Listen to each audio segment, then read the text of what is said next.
This is Optimal Living Daily, episode 909, Stoicism, Practical Philosophy You Can Actually Use by Ryan Holiday of ryanholiday.net. And I'm Justin Malik, your very own personal narrator. Welcome to Optimal Living Daily, OLD for short, where I narrate the best blogs I can get permission from covering productivity, minimalism, Stoicism, a little less frequently, but a topic I've enjoyed for a long time. And today's article comes from a new author for this show, Ryan Holiday. I'm super excited because I first learned about him on the Tim Ferriss show way back when. I think that was episode 4, and one of the few that I listened to more than once. By the way, fun fact, Ramit Sethi I also heard about from an early Tim Ferriss episode too, and another one that I listened to more than once, and I narrated him yesterday, so if you want to check that out, you can. But anyway, Ryan Holiday, if you're not familiar with him, well, if I did a quick bio or summary kind of thing, it wouldn't do it justice. I'm a big fan of his work, so just visit him online at ryanholiday.net and definitely check out his books. I'll mention one specifically today because it's a perfect fit for this show for multiple reasons. So check out The Daily Stoic by Ryan Holiday. We're going to be hearing about Stoicism today, so that's a good fit. But the book is laid out so you read one page a day to optimize your life. And I don't think there's a better book that fits this show. If I ever try to write one, that's exactly what it would be. So yeah, check that out. But for now, let's get right to his post and start optimizing your life. Stoicism, Practical Philosophy You Can Actually Use by Ryan Holiday of ryanholiday.net.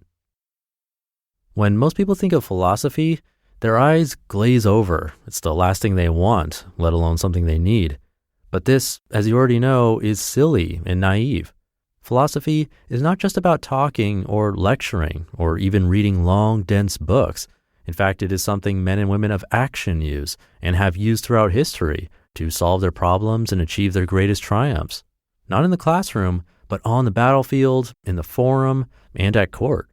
It was jotted down and practiced by slaves, poets, emperors, politicians, and soldiers, as well as ordinary folks to help with their own problems and those of their friends, family, and followers. The wisdom is still there, available to us. Specifically, I'm referring to Stoicism, which, in my opinion, is the most practical of all philosophies.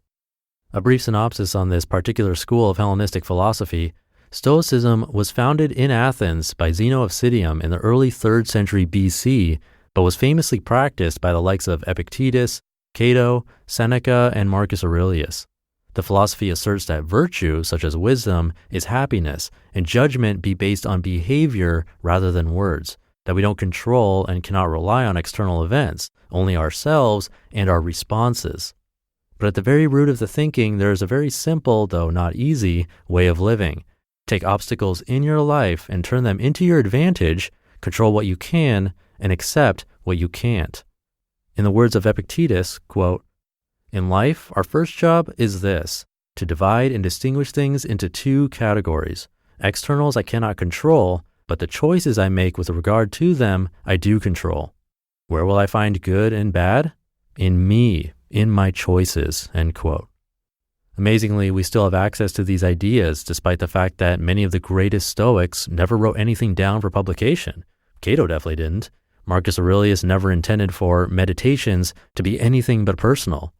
Seneca's letters were, well, letters, and Epictetus' thoughts come to us by way of a note-taking student.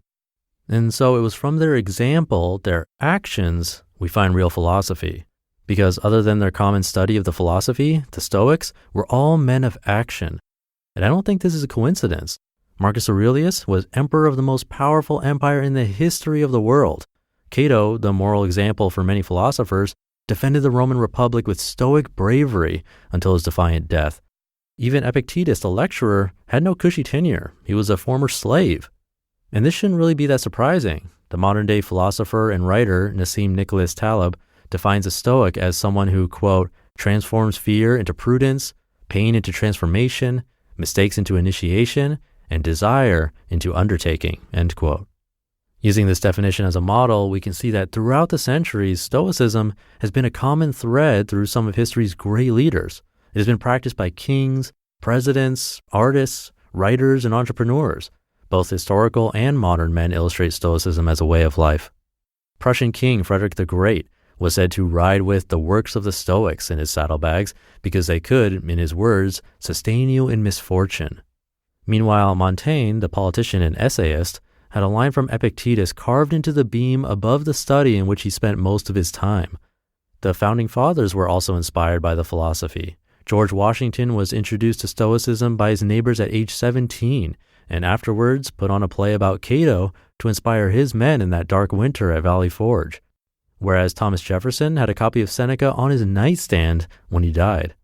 The economist Adam Smith's theories on the interconnectedness of the world, capitalism, were significantly influenced by the Stoicism that he studied as a schoolboy under a teacher who had translated Marcus Aurelius's works. The political thinker John Stuart Mill wrote of Marcus Aurelius and Stoicism in his famous treatise on liberty, calling it, quote, the highest ethical product of the ancient mind, end quote. But those influenced by the Stoics goes on. Eugene Delacroix, the renowned French romantic artist known best for his painting Liberty Leading the People, was an ardent Stoic, referring to it as his consoling religion.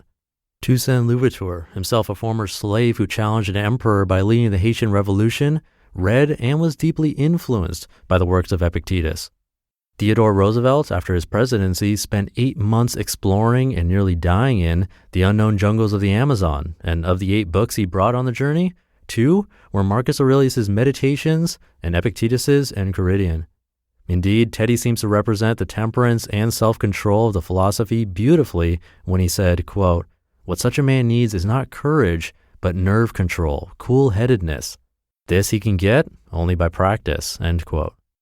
Likewise, he expressed the necessity of action advocated by the Stoics when he famously remarked, quote, we must all wear out or rust out, every one of us.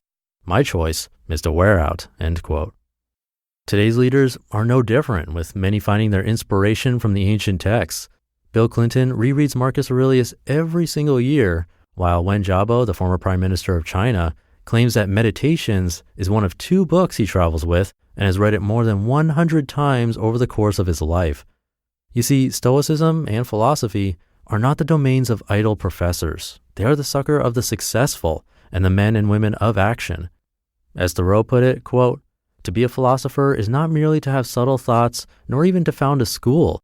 It is to solve some of the problems of life, not only theoretically, but practically, end quote. The mantle is ours to pick up and carry and do with what we can. You just listened to the post titled Stoicism, Practical Philosophy You Can Actually Use by Ryan Holiday of ryanholiday.net.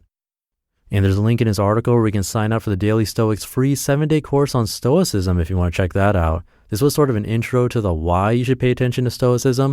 I'm going to try to bring you more here and there, but that course would also be helpful. Again, that's in the original article, which is linked in this episode's description. So do come by his site. He has written a lot covering Stoicism, obviously, but also productivity, marketing, strategy, and life in general. And he has some reading lists worth checking out too. That's all at ryanholiday.net. And big thank you to Ryan for letting me narrate this one. I'm hoping I can narrate more from his site for you soon. But that'll do it for today. I hope you're having a great generic time of the day whenever you're listening to this.